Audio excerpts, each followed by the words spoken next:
This is the Capital Market, and we're live to you at this time from Channels Television International headquarters in Lagos. I am boasting over you on the show this weekend. These are some of the market week headlines. We thank you very much for coming through the program. Ashaka Cement this week voluntarily delisted from the Nigerian Stock Exchange, completing Lafarge Africa's majority takeover, now holding 84.97% of Ashaka Cement, and the tradable free float of that company is now 15.03%, well, a little bit close to the 20% threshold stipulated by the Nigerian Stock Exchange. Ashaka Cement is delisted from the exchange, but it's now within the purview of Lafarge Africa.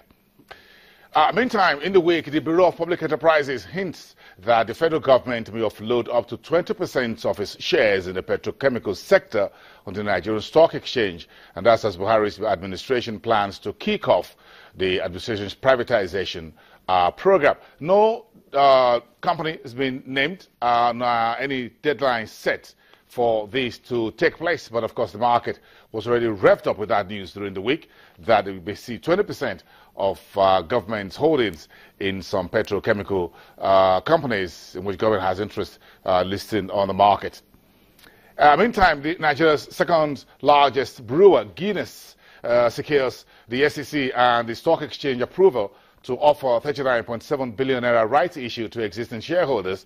The company says it's looking to, quote, mitigate the impact of increasing finance costs, optimize its balance sheet, and improve its financial flexibility.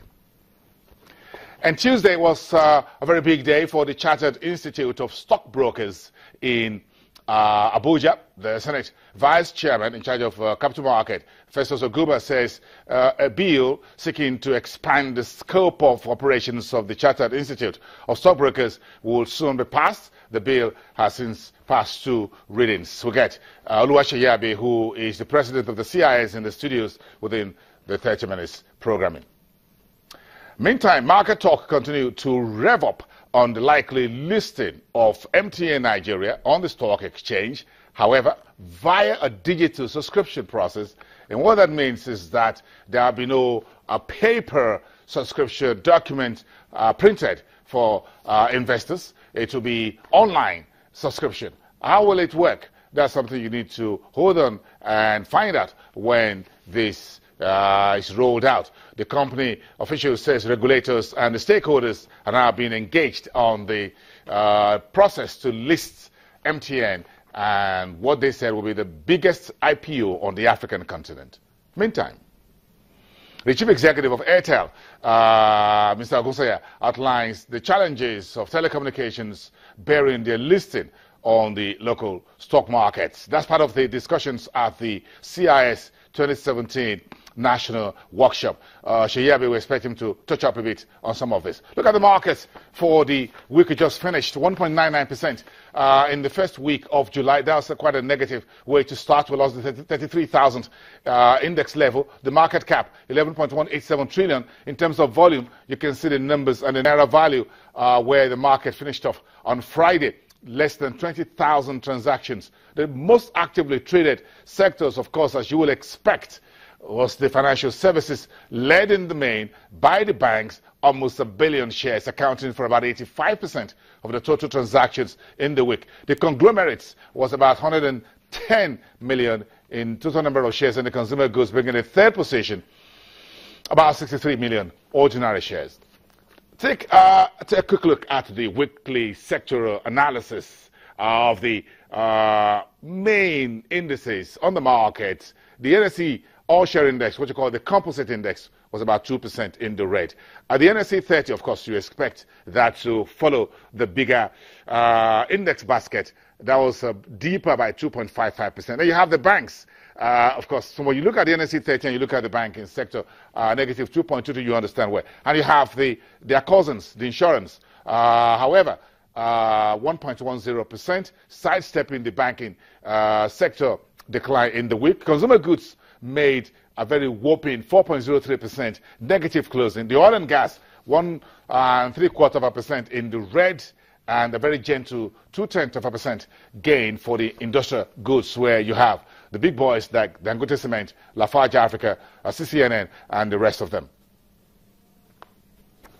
Yesterday evening, the FMDQ OTC Securities Exchange honored the immediate past Director General of the Debt Management Office, Dr. Nwankwo, at a modest ceremony here in Lagos, with the new head of the Debt Office, Ms. Patricia Oniha, also in attendance. As you can see, some of the images there, the other dignitaries who attended that ceremony, from members of the FMDQ, as well as folks in the financial services industry. A former finance commissioner for Lagos State, Femi Awuyemi, who is the CEO at ProShare, and of course the immediate family members of Dr. Abraham Nwankwo, who's now left the DMO after 10 years in service.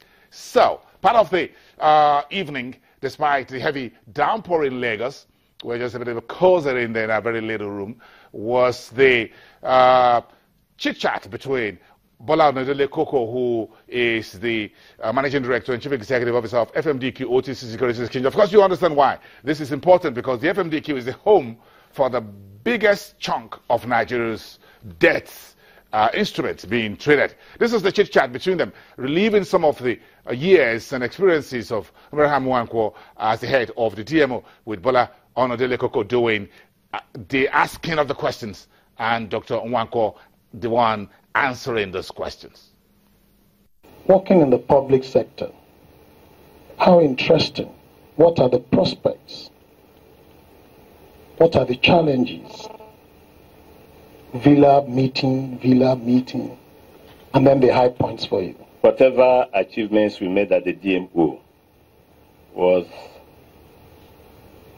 due to teamwork. Yes, I did provide, from my own perspective, some leadership, but we have always had a strong team. And let me also say here that I am very, very grateful to history that the core of that team is actually here present today. So I'm very grateful to history. We're talking of Ms. Patience Oniha, who is now the Director General of the Debt Management Office, my DG.